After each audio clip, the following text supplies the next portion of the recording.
Aloha and welcome to Inside the Writer's Studio. I'm your host, Isla Allgood, and I'm excited today to be talking with Dawn Hurwitz from the south end of Hawaii Island. She's going to share something that she's working on, and then we're going to talk story for a little bit, get to know her as a writer.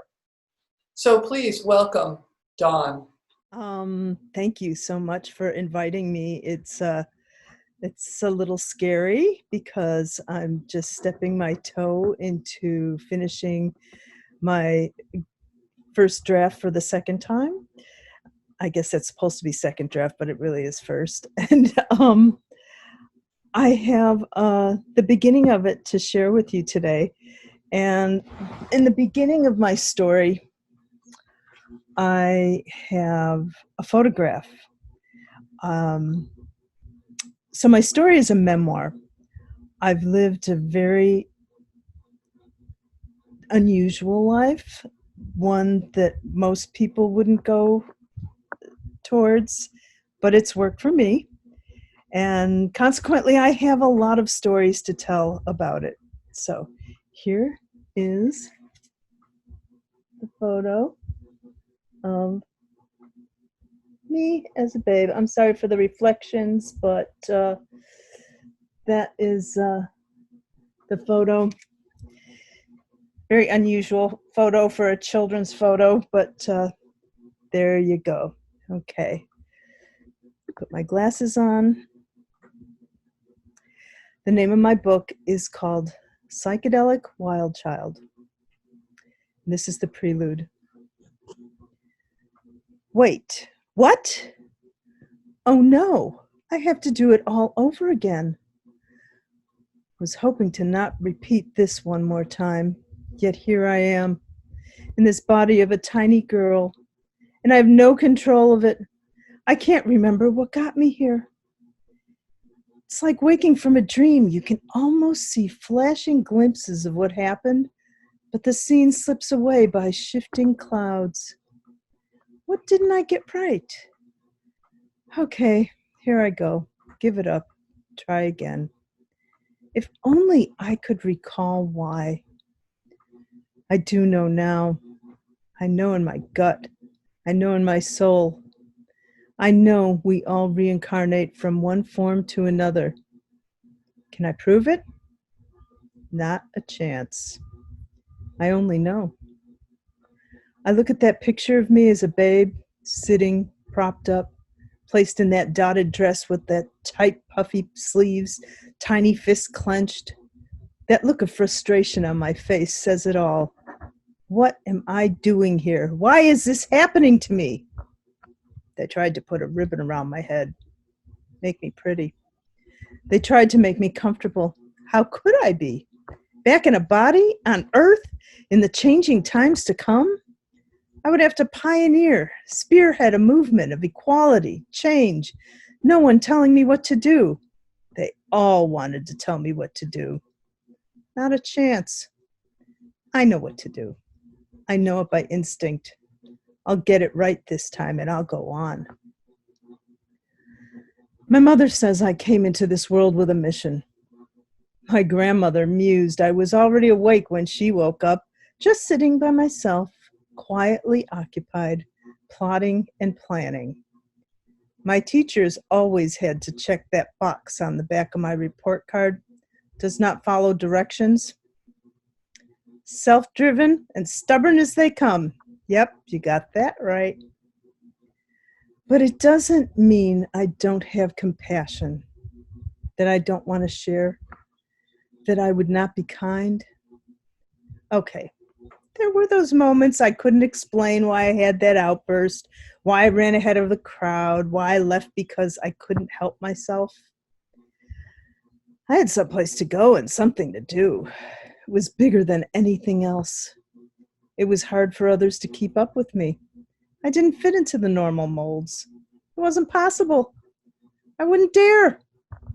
Every time I tried, a disaster evolved. But I took responsibility for my actions. No blame throwing here. So Mother let me run. She knew I'd come home. Maybe a little bruised, maybe a little late, but I would return. I operated from intuition. There was no other way. My mother sought the stars. They gave her hope and trepidation. She gave me a deck of cards, one I learned from its symbols. I would always know because the cards substantiated or warned. If I didn't pay attention, I paid the price. Experience after experience taught me the only road I knew to tread. The one I have to just keep moving on. Obstacles be damned. I chose this path. Somehow this was to be the way to go. With this family, with these circumstances, to learn my lessons. Whenever I did not listen to my sixth sense, it went badly. I had to do it all over again, and sometimes again. Today I've come to terms with it. I need to dig up all those trials and make further sense of them, see how the puzzle pieces all fit. Now that I can see them from afar, before I get so far away I can't see them anymore. In the beginning, standing in the alley behind our brick apartment building, my hands gripping the towering chain link fence, isolating me from the schoolyard. I watched in fascination as the sun cast crimson shadows surrounding the dusky summer sky. The warm air slowly shifted blue into purple as the light faded. I wanted to play with the older kids on that playground, do the things I was told I was too young for. I shuffled my foot back and forth on the gravel, kicking the little stones through the fence while watching the kids climbing the monkey bars far on the other side of the fence. Suddenly, an unknown dark sensation rushed with a dense, invisible force clouding towards me. It sucked all the air out and replaced it with fear and dread. I could barely make out the huge, deep gray head emerging, its sinister grin smoldering as it moved nearer. I snapped out of this rush of horror and ran as fast as these 4-year-old legs would go, back down the alley, flying up the winding wooden back stairs to our porch, safely through the door, slamming it behind me, escaping this sinister shadow of doom. I stood with my back to the door, panting. This is my earliest memory. Of course, my parents thought I was being overly imaginative. There are some things that just can't be explained, said Audrey, my mother. Later, we cuddled on her bed as she read me stories from Greek mythology to illustrate the fact and how myths could tell the stories of the world we occupy. This was the first glimpse of supernatural in my little world. My quest for the unknown has been the soundtrack of my life. It led to an insatiable search to figure out where did we come from and how does it all work? Whoever made us and made them. A constant search to know infinitely more, go deeper and below the surface of everything. What did it all mean? These interests and instincts consume my life, compounding a quest for bottomless truth. I used to have a repetitive dream as a child. I became helplessly tangled up and lost in God's file cabinet drawers. While floating in space, the huge metal drawers appeared the size of a building. God was not there, but I knew they were his. I slipped inside a drawer left ajar. Hovering around me were dozens of room-sized balls of yarn in deep shades of blues, greens, and golds. Shiny colored metallic knitting needles were stuck through the balls. Loose, thick end strands of soft yarn floated weightlessly around me. As I drifted around them, the ends clung to me. It made me feel so small, insignificant, and stuck as in a spider web. How was I going to get out of this? And then I would wake up, a useful trick I've resorted to throughout a life of random weird dreams. Staring out at the infinity of night stars invokes the same feeling of randomness. Why am I here? What is my mission? Have I always wanted to be more than just a speck in the sky and stand out in some way for some reason, like a comet or falling star? And why? Thank you, Dawn. Well, so many things came up for me during your reading. I want to thank you for reading that. That is, you're giving voice to a big part of my life, which is making the invisible visible and talking about intuition and sixth sense. And so thank you for writing this. This is exciting to me. I'm looking forward to when I can read it. Cool, thank you. Yeah, and I'm wondering, so what would you like people to know about you and the writing, whether it's this piece or your writing in general? What's something you'd like people to know about that? Well, I guess to start with, confession here, I don't really think I'm a writer. I've really had to work at it. I'm not one of those natural born people that, they've been doing it since grade school. No, I've been a diarist off and on most of my life. And basically it was just so that I could recapture the moments of excitement in my life and things that happened to me. And it wasn't until I decided, okay, I really have to put this in form and make a volume of it, write a book. And I met Adam Sidney at UH. He was working as a part-time teacher there for the continuing education. And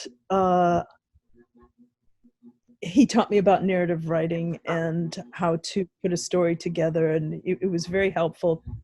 Eventually, we discovered we both lived in Pune.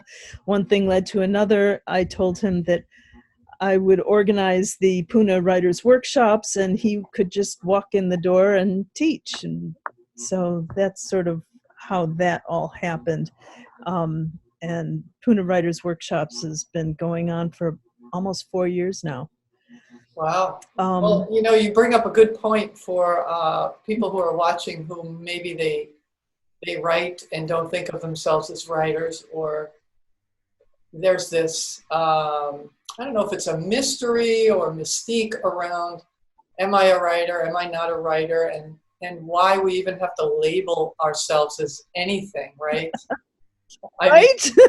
Like why do we have these labels? I know years ago it used to make me crazy when I'd go to a kind of a gathering of new people and they'd say, so what do you do? And I'm like 4 million things. How do you sum that up in 2 seconds? Exactly. Like, do we need to when have so many years it's the curls come out, but yeah. And so for me it's been more about experience than anything else. I've just always been very experience driven, and when I've had an impetus to do something, I've just done it completely myself. I've educated myself on how I needed to do it and all of the details around it. And I just did it, and I didn't let anything get in my way, and I didn't let all of the rules govern me in a way to keep me from accomplishing my goals. Well, that's a really good point. It sounds like you put together the writing support with what you're doing in Pune. So it supported you, but you were also helping the community, and you're all helping one another in that group environment. Yeah. What are some of the things that you find help you in working with that group?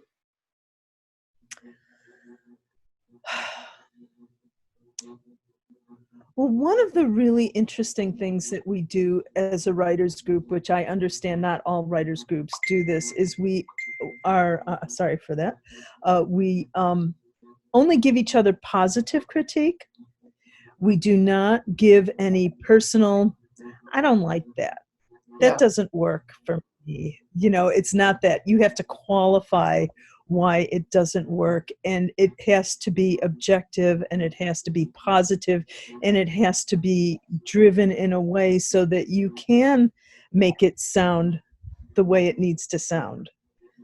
And that's been, and we keep our group small.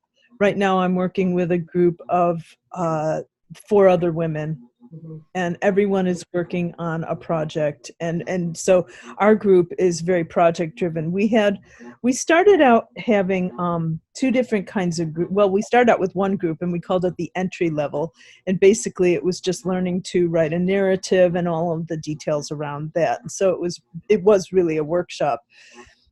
And then after going through 2 rounds of that, Adam decided, well, you guys just need to work on your work. And so just bring in 1,500 words each time.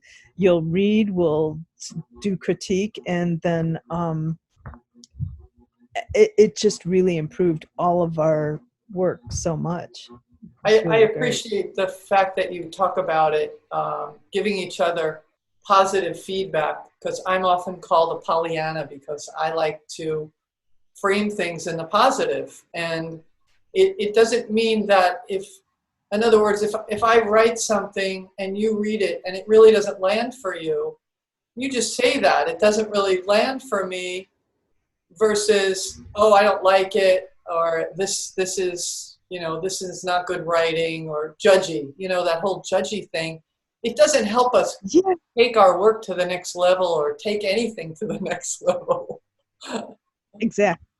Yeah, Exactly. yeah. So what do you see? So you're in a 3-part memoir. You were telling me before we I got on. Can you share that a little, what your vision is for this piece? When I originally began my memoir, I thought I was just going to write my life story beginning to end. But I realized, I think it was after I was reading Mary Carr's work about memoir, and I read, after reading her separate pieces, I had the realization that I don't need to all stuff it in one volume and just really wrap my head so focused on everything at once. I can break it off in chunks. And so I decided, yeah, I have some natural delineations in my life, Mm.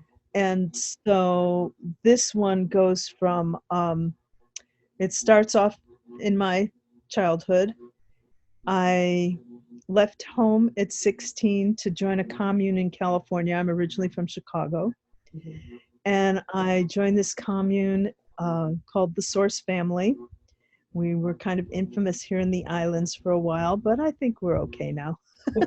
We were a good cult, not a bad one. Anyway, so I was with this commune for several years, and then after the commune, I had some very strange experiences, and I kind of went into this whole, because I was 16 when I joined the commune, and I was almost 21 when I left.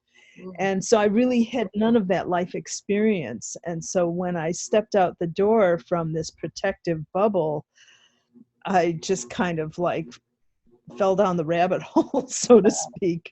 But Yeah. I picked myself up and dusted myself off, and I feel like, that was a really good, that's where I ended it after I pulled myself out of that rabbit hole after the commune. And then my next book will be about what happened after I pulled myself out. And this book is called Psychedelic Wild Child. That's a pretty uh, intriguing title. I think that would attract a lot of people to say, "Oh, what is this about?" Yeah. We'll And see. I have no illusions. I feel like, okay, I'll be lucky if anybody wants to read it at all.